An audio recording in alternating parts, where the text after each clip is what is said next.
जय हिंद बच्चों, star education point के फिजिक्स ऑनलाइन क्लास में आपका स्वागत है।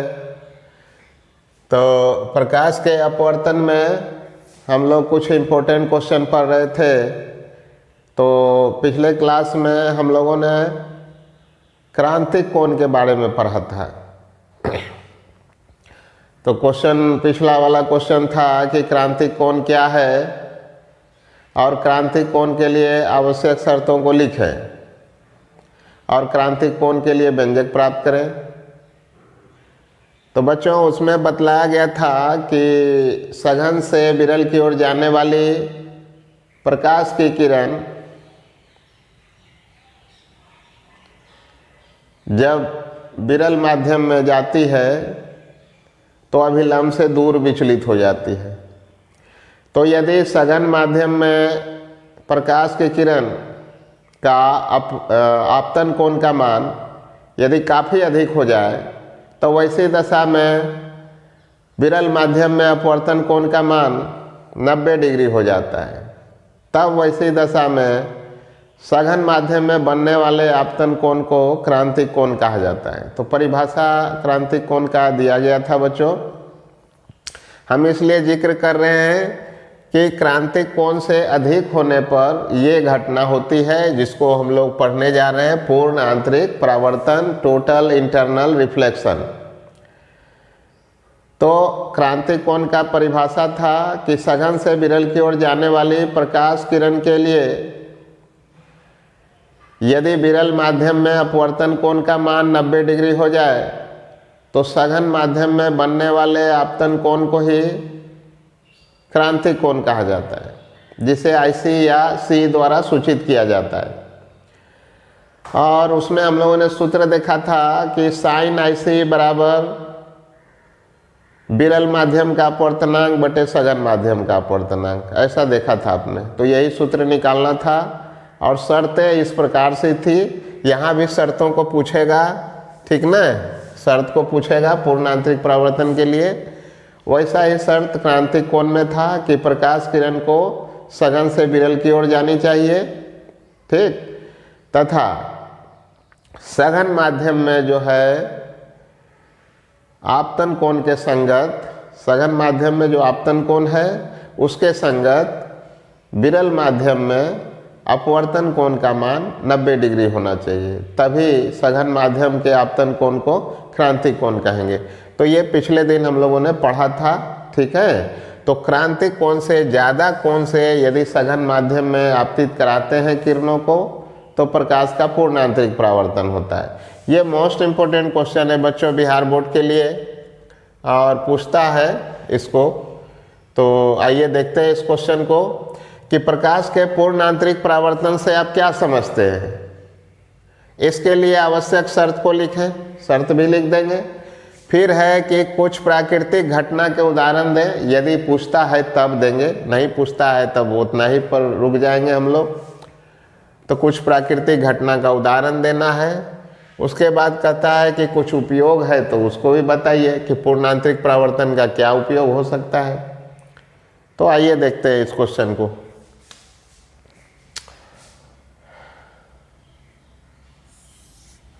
यहाँ पर बच्चों एक अपवर्तक सतह बना लिया।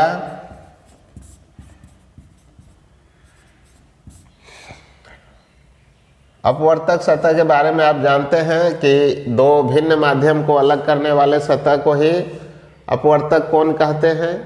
लेकिन पूर्ण आंतरिक परावर्तन की घटना तब होगी जब प्रकाश किरण सघन से विरल में जानी चाहिए। चलिए, तो इधर का जो है माध्यम को हम लोग विरल मान लेते हैं। विरल माध्यम उदाहरण लिख देते हैं। विरल माध्यम में हवा ही मान लेते हैं हम लोग। हवा का अपवर्तनांक म्यू ए, कुछ भी मान सकते हैं यहाँ पर। और नीचे वाला माध्यम को हम लोग सघन माध्यम मान लेते हैं।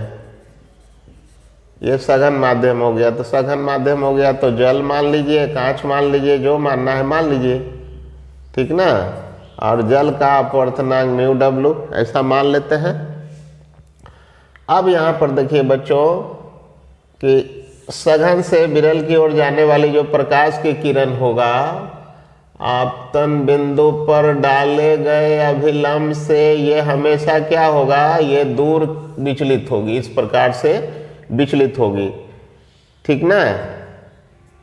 तो ये जो प्रकाश स्रोत है, इससे जाने वाली प्रकाश की किरण आप जो है अभिलंब के साथ, ये आपका हो गया अभिलंब, अभिलंब के साथ जो कोण बनाएगी ये आपतन कोण हो गया बच्चों। और ये वाला देखते हैं विरल माध्यम में अपवर्तन कोण हो गया। अब आपतन कोण के मान को जब आप बढ़ाते हैं ठीक ना, तो धीरे धीरे बढ़ाते बढ़ाते एक ऐसी स्थिति आ जाती है जब प्रकाश की किरण जो है ये अपवर्तक सतह को छूता हुआ क्या होता है, ये निकल जाता है ऐसे। जब ये इसका मान को क्या कीजिएगा, बढ़ाइएगा, तब जो है इसका भी मान क्या होगा, इससे बढ़ता चला जाएगा बच्चों। तो ऐसे स्थिति में देख रहे हैं दूसरा किरण जो है सतह को छूता हुआ निकल गया, तो ये वाला कोण को हम लोग क्या बोलते थे, कल ही पढ़ा आपने, इसको क्रांतिक कोण बोलते थे, ऐसी है ना। तो ये वाला कोण जो है क्रांतिक कोण हो गया, ठीक। और क्रांतिक कोण के लिए ये वाला जो पूरा देख रहे हैं ये कितना हो गया बच्चों, 90 डिग्री हो गया, ये है ना। तो ये 90 डिग्री हो गया। अब यदि सघन माध्यम में प्रकाश किरण के लिए आपतन कोण के मान को और भी ज़्यादा बढ़ा दें, ठीक ना, इसके मान को क्या करें, और भी ज़्यादा बढ़ा दें, ठीक। तब क्या होगा, तब प्रकाश की किरण जो है वो उसी सघन माध्यम में वापस लौट जाएगी। देख रहे हैं, ये पहला किरण था, ये दूसरा, ये तीसरा किरण देख रहे हैं सघन से जा रही थी और सघन माध्यम में ही वापस लौट गई है। तो ये वाली घटना क्या कहलाएगी, प्रकाश का पूर्ण आंतरिक परावर्तन। ये पूर्ण आंतरिक परावर्तन हो गया, ठीक ना। यहाँ तक की घटना क्या होती थी, क्रांतिक कोण की घटना होती थी, क्रांतिक कोण की ये घटना होती थी। हालांकि क्रांतिक कोण यहाँ नहीं है, क्रांतिक कोण ये वाली है, ऐसी ये वाला था ना, इस कोण का नाम क्या था, क्रांतिक कोण था, क्रांतिक कोण।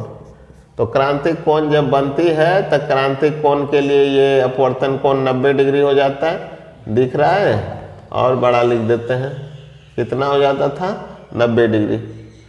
लेकिन आपतन कोण का मान यदि क्रांतिक कोण जो यहाँ तक है, यहाँ से यहाँ तक है, इससे भी ज़्यादा बढ़ा दें, ठीक ना, इससे भी क्या करें, और भी ज़्यादा बढ़ा दें, तो प्रकाश की किरण, सघन से जाने वाली प्रकाश की किरण का पूर्ण आंतरिक परावर्तन हो जाता है और प्रकाश की किरण पुनः उसी माध्यम में वापस लौट जाती है। इसी घटना को कहते हैं प्रकाश का पूर्ण आंतरिक परावर्तन। प्रकाश के पूर्ण आंतरिक परावर्तन का खासियत है बच्चों, चूँकि परावर्तन की घटना कहलाती है, इसलिए प्रकाश की जो तीव्रता है बच्चों, वो प्रकाश की तीव्रता में कोई भी क्षति परावर्तन के कारण नहीं होता है, क्योंकि सारी किरणें जो है सघन माध्यम से जो भी जा रही है पुनः सघन माध्यम में ही वापस लौट आती है, इसलिए उसकी तीव्रता, चमक काफ़ी अधिक होता है ना। तो ये सब खासियत है। तो इसमें क्वेश्चन में लिखना क्या क्या है, तो प्रकाश के पूर्ण आंतरिक परावर्तन को समझाना है और उसके शर्त को लिखना है। तो शर्त क्या होगा बच्चों, कि प्रकाश किरण को किधर से जाना चाहिए, सघन माध्यम से विरल माध्यम की ओर जानी चाहिए। विरल माध्यम किधर है, ऊपर है, नीचे वाला माध्यम सघन है, ऊपर वाला माध्यम विरल है। तो प्रकाश किरण को सघन से विरल में जानी चाहिए। दूसरा शर्त क्या होगा, प्रकाश की किरण जो है, प्रकाश की किरण के लिए सघन माध्यम में जो आपतन कोण है, आपतन कोण अब अगली बार कौन वाला हो जाएगा, ये वाला सबसे बड़ा वाला, ये। तो आपतन कोण का मान देख रहे हैं कि ये जो क्रांतिक कोण है IC, इससे ज़्यादा हो जा रहा है ना। तो सघन माध्यम में प्रकाश किरण के लिए क्रांतिक कोण का मान से आपतन कोण का मान जो है ज़्यादा होना चाहिए। तो आपतन कोण का मान ज़्यादा होगा क्रांतिक कोण से, तब प्रकाश का पूर्णांतरिक परावर्तन होगा। और इन्हीं शर्तों को बच्चों लिखना है, ठीक। तो चलिए पहले इतना लिख देते हैं, उसके बाद जो है बाकी उदाहरण का बात करेंगे आगे हम लोग। तो सबसे पहले प्रकाश का पूर्ण आंतरिक परावर्तन।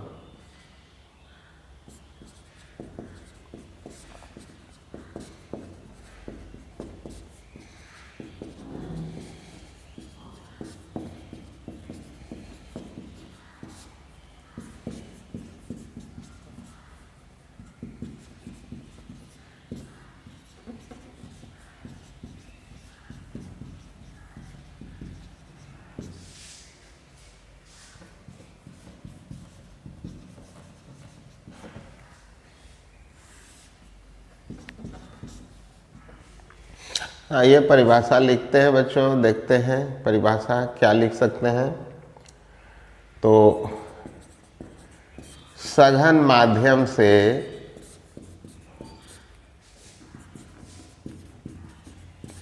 विरल माध्यम की ओर जाने वाली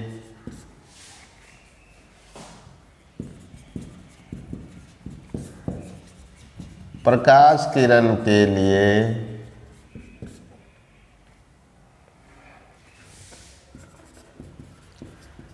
आपतन कोण, आपतन कोण कहाँ बनेगा? सघन माध्यम में। आपतन कोण का मान क्रांतिक कोण मतलब आईसी से अधिक हो तो प्रकाश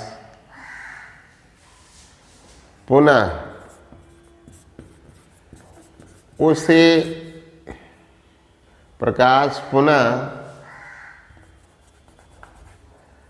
अपवर्तक सतह से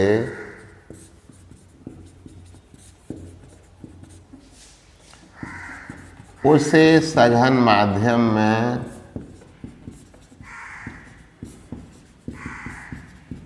वापस लौट जाती है।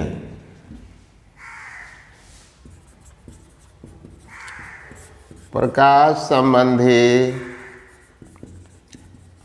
इसी घटना को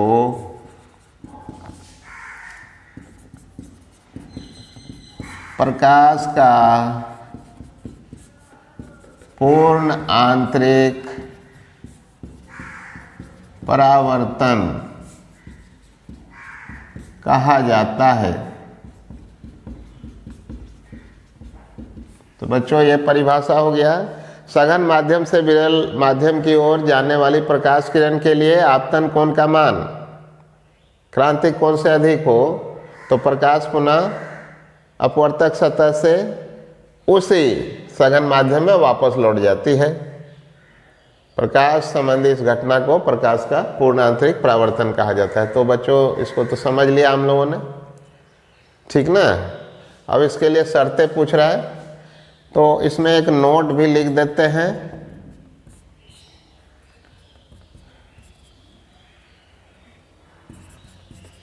प्रकाश के पूर्ण आंतरिक परावर्तन की घटना में प्रकाश की तीव्रता अर्थात चमक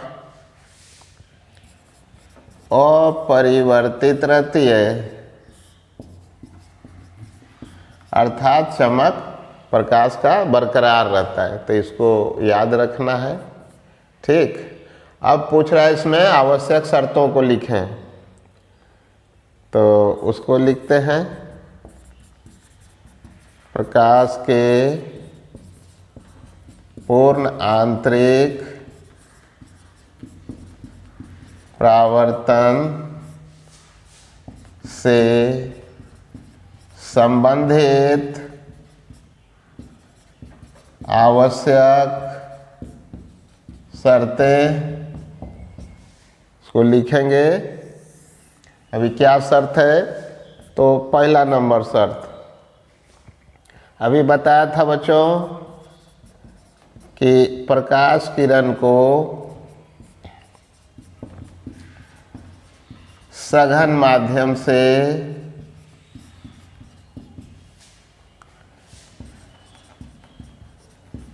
विरल माध्यम की ओर जानी चाहिए, तभी पूर्णांतरिक परावर्तन होगा। दूसरा शर्त क्या था बच्चों कि सघन माध्यम में आपतन कोण का जो मान है, प्रकाश किरण के लिए सघन माध्यम में आपतन कोण का मान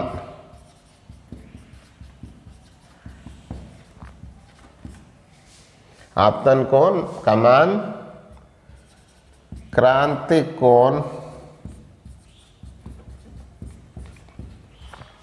IC से अधिक होनी चाहिए। तो दो शर्तें हैं। पहला, प्रकाश किरण को सघन माध्यम से विरल माध्यम की ओर जानी चाहिए। अब प्रकाश किरण के लिए सघन माध्यम में जो बनता है आपतन कोण, उसका मान क्रांतिक कोण से अधिक होनी चाहिए। तो यही दो शर्तें हैं बच्चों। इसके बाद इस क्वेश्चन में कहता है कुछ घटना के बारे में बताइए जो प्राकृतिक घटना पूर्ण आंतरिक परावर्तन से घटती है, उसके बारे में बताइए। तो आइए बच्चों कुछ उदाहरण लिखते हैं। प्रकाश के पूर्ण आंतरिक परावर्तन से संबंधित कुछ प्राकृतिक घटनाएं, ये है बच्चों कुछ घटना देखते हैं हम लोग, कुछ प्राकृतिक घटनाएं। तो इसमें कुछ घटना का नाम देंगे बच्चों, जैसे मृग मरीचिका की घटना, प्राकृतिक घटना है मृग मरीचिका, ठीक ना।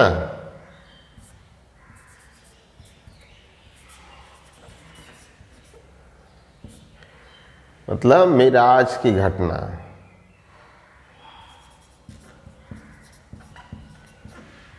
इसको बाद में पढ़ेंगे डिटेल में बच्चों, अभी तो ये खाली उदाहरण का नाम, मतलब प्राकृतिक घटना का नाम यहाँ पर लिखना है। दूसरा, ध्रुवीय प्रदेशों में घटने वाली उन मरीचिका, मतलब इसको लूमिंग कहते हैं बच्चों, लूमिंग की घटना। तो ये इस सब के बारे में हम लोग बाद में पढ़ेंगे। इस प्रकार से ये घटना है, ठीक ना। इसकी और भी घटनाएं जो है होगी, जैसे आइए और घटना लिखते हैं। जल के अंदर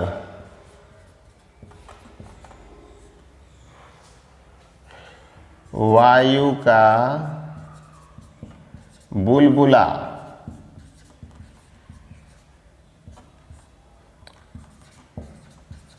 चमकता नजर आता है, तो ये भी घटना है। इसके अलावा कांच के गिलास में पानी का ऊपरी सतह, ऊपरी सतह का काफी चमकीला नजर आना। तो बच्चों ये भी जो है प्रकाश के पूर्ण आंतरिक परावर्तन की घटना हुआ। और भी घटना हो सकती है, एक और लिखते हैं। और क्या हो सकता है?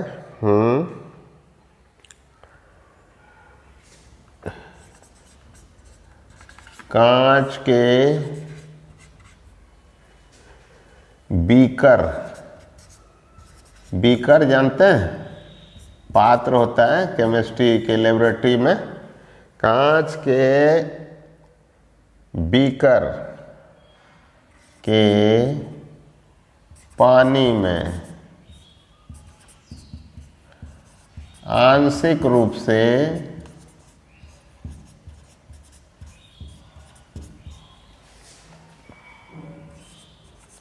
डूबा परख नली का सतह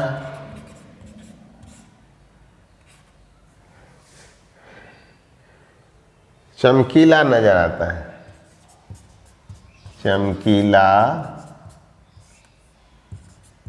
नजर आता है। ठीक है बच्चों, तो ये सारे उदाहरण हैं मृग मरीचिका का घटना, ध्रुवीय प्रदेशों में घटने वाली उन मरीचिका की घटना, जल के अंदर वायु का बुलबुला चमकता नजर आता है। और ग्लास में पानी भर के जब ऊपर उठाइएगा और उसको नीचे से देखिए तो उसका सतह चमकीला नजर आता है। फिर जो है यदि बीकर में यदि एक परख नली है तो उसको रख दें, परख नली मतलब टेस्ट ट्यूब, उसको रखें। परख नली में केवल हवा रहेगी, परख नली में जल नहीं भरना है। और जल में परख नली को आंशिक रूप से थोड़ा सा डुबाइएगा तो उसका सतह जो है काफ़ी चमकीला नजर आएगा। इसके अलावा बच्चों जैसे सड़क पर गर्मी के दिनों में यदि सड़क पर किसी वाहन के आगे बैठे हों, ठीक ना, मतलब बस में बैठे हों, ड्राइवर के केबिन के पास बैठ के आगे रोड को देखिएगा तो रोड देखिएगा तो लगेगा कि रोड चमकता नज़र आ रहा है, लगता है जैसे कि रोड पर बारिश हुई है, इस टाइप से लगता है। या मोटरसाइकिल से भी जाइएगा तो भी नज़र आता है, काफ़ी गर्मी के दिनों में ऐसा होता है। तो इसको बच्चों आगे समझेंगे कि घटना को अलग अलग क्वेश्चन में, इसमें सब घटना को तो नहीं समझ पाएंगे ना, तो आगे इसका विस्तार पूर्वक देखेंगे, इसको देखेंगे। अब इसमें पूछ रहा है कि क्या इसका पूर्ण आंतरिक परावर्तन का कोई उपयोग वगैरह भी है, तो उपयोग है तो उसको लिखिए। तो आइए कुछ उपयोग देख लेते हैं, बाद में विस्तार से पढ़ेंगे। उपयोग नंबर 1, क्या क्या उपयोग हो सकता है? तो देखिए बाइनाकुलर में अर्थात द्विनेत्री, नहीं क्रिकेट मैदान में नहीं दिखता है लोग, द्विनेत्री माने बाइनाकुलर से खिलाड़ियों के द्वारा जो खेल किया जा रहा है, बैट को बॉल को देखा जाता है, जिसको आप लोग सामान्य रूप से दूरबीन बोल लेते हैं, लेकिन उसका नाम द्विनेत्री या बाइनाकुलर है। तो उसमें समकोणिक प्रिज्मों का इस्तेमाल किया जाता है और अंदर में प्रकाश किरणों को जो है 90 डिग्री से मोड़ने के लिए किया जाता है। प्रिज्म से, समकोणिक प्रिज्म से पूर्ण आंतरिक परावर्तन की घटना होती है, जिससे प्रकाश की तीव्रता को बिना घटाए हुए ही प्रकाश किरणों को उसके मूल पथ से विचलित किया जा सकता है। तो समकोणिक प्रिज्मों के द्वारा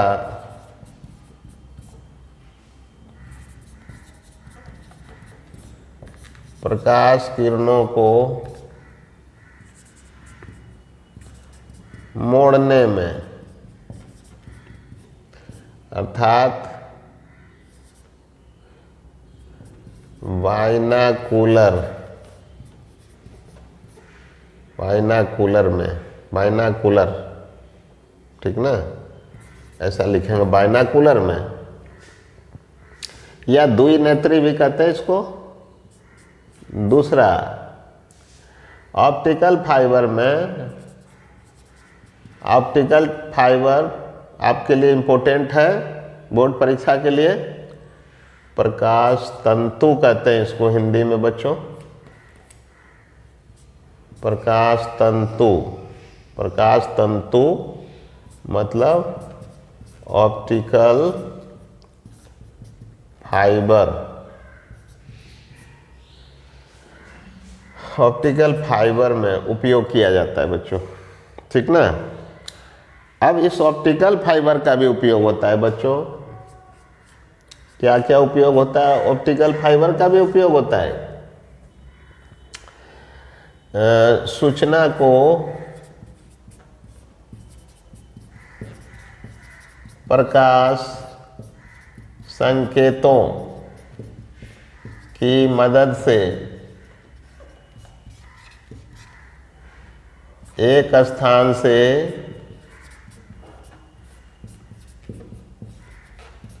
दूसरे स्थान तक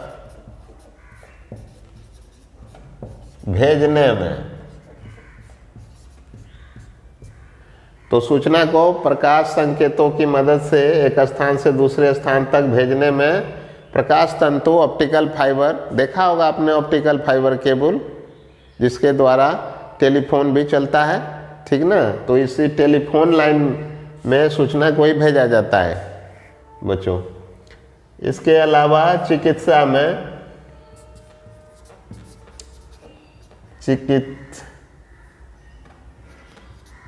चिकित्सा के लिए इंडोस्कोपी,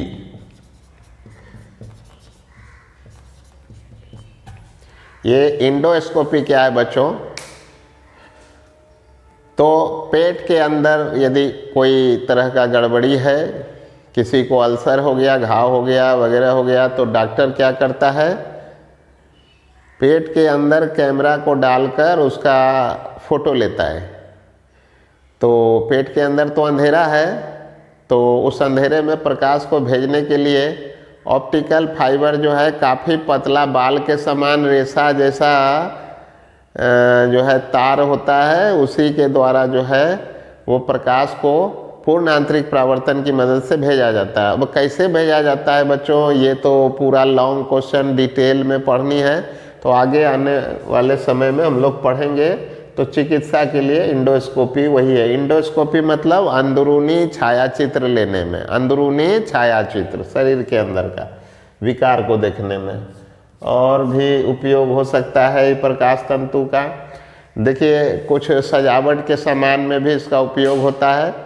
जैसे देखा होगा कि गुलदस्ता जैसा, झालर जैसा फाइबर होता है, पतला पतला रेशा होता है, नीचे एलईडी बॉल जला दिया जाता है, फाइबर का जो किनारे वाला जो सिरा होता है वो काफ़ी चमकीला नज़र आता है, ठीक ना। तो उसको शो केस के ऊपर जो है लोग सजावट के लिए रखते हैं, ताकि आने वाला गेस्ट लोग जो है वो इम्प्रेस हो सके, नहीं तो गेस्ट लोग को खुश करने के लिए सजावट के सामानों में इसका उपयोग होता है। तो सजावट के सामानों में,